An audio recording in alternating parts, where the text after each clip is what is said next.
दोस्तों, CGI B are Gavai जो सरकार पर भी टिप्पणी करने से पीछे नहीं हटते, बड़े बड़े फैसले सुनाते हैं।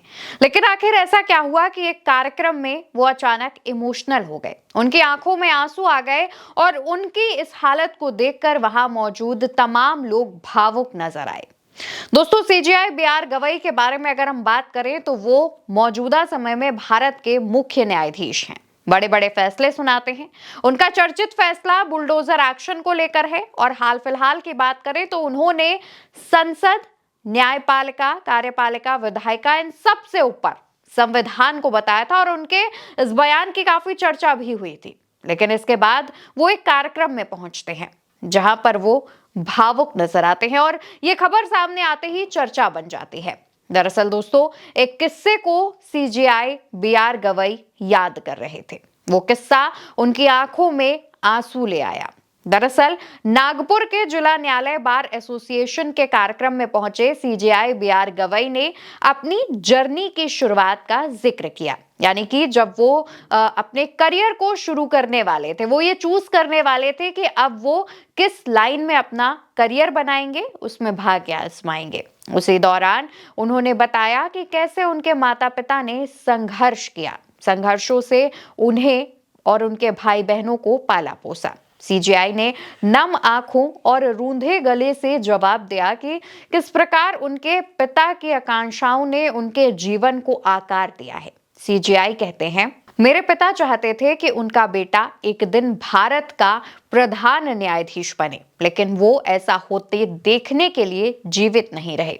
हमने उन्हें 2015 में खो दिया, लेकिन मुझे खुशी है कि मेरी मां अब भी हमारे बीच है। तो दोस्तों, अपने इस कार्यक्रम में संबोधन के दौरान यानी अपनी बातचीत में सीजीआई इस बात का जिक्र करते हैं और बताते हैं कि वो शुरू से ही वास्तुशास्त्री बनना चाहते थे, लेकिन उनके पिता को उनके लिए कुछ और ही सपने उन्होंने देखे थे। यानी सीजीआई के लिए उनके पिता ने कुछ और ही सपने देखे थे। उनके पिता चाहते थे कि वो वकील बने, एक ऐसा सपना जो वो खुद पूरा नहीं कर पाए। उनके पिता ने खुद को अंबेडकर की सेवा में समर्पित कर दिया। वो खुद वकील बनना चाहते थे, लेकिन उनकी ये इच्छा पूरी नहीं हो सकी।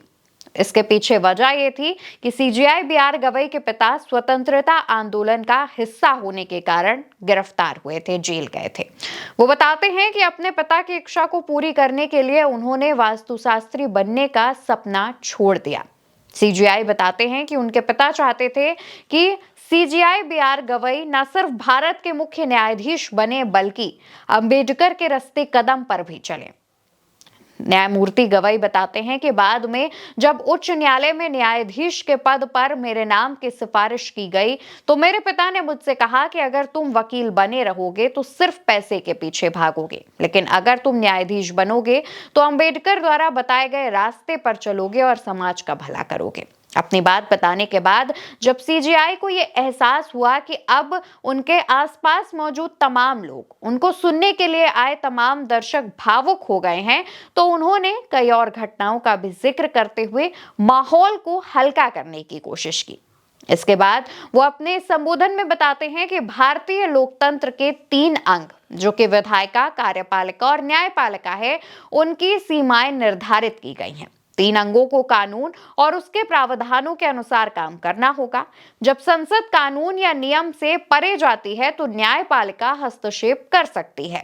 सीजीआई गवई कहते हैं कि हालांकि मैं हमेशा कहता हूं कि न्यायिक सक्रियता बनी रहेगी, लेकिन इसे न्यायिक दुस्साहस और न्यायिक आतंकवाद में बदलने की अनुमति नहीं दी जानी चाहिए। सीजीआई बी आर गवई ने हाल ही में जब लोकतंत्र के तीनों स्तंभों की चर्चा की, लोकतंत्र के बारे में बात की, लोकतंत्र के तीनों अंगों से सर्वश्रेष्ठ संविधान को बताया, तो उन्होंने ये भी कहा कि संसद के पास ये शक्ति है कि वो संविधान में संशोधन कर सके, लेकिन संविधान के मूल ढांचे को बदलने की शक्ति संसद के पास नहीं है। सीजीआई अपने इस बात का भी जिक्र करते हैं कि संसद के पास शक्ति है कि वो कानून का निर्माण करे, कानून बनाए, लेकिन अगर वो कानून किसी भी तरीके से जनता की भलाई के लिए नहीं होगा तो न्यायपालिका उसमें हस्तक्षेप करेगी।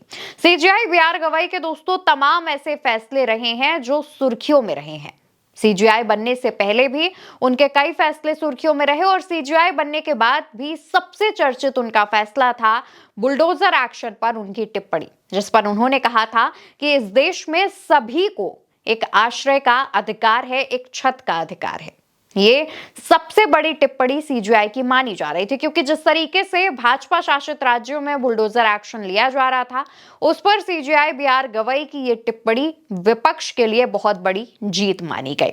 सीजीआई बीआर गवई लगातार अपने संबोधनों में इस बात का भी जिक्र करते हैं कि न्यायाधीश को निष्पक्षता के साथ फैसला सुनाना चाहिए। वहीं अगर फैसला किसी तरीके से सत्ताधारी पार्टी की तरफ जा रहा है तो इससे लोग ये ना सोचें कि वो जो न्यायाधीश है वो करप्ट है, बल्कि लोग न्यायालय का और न्यायाधीश पर भरोसा रखें।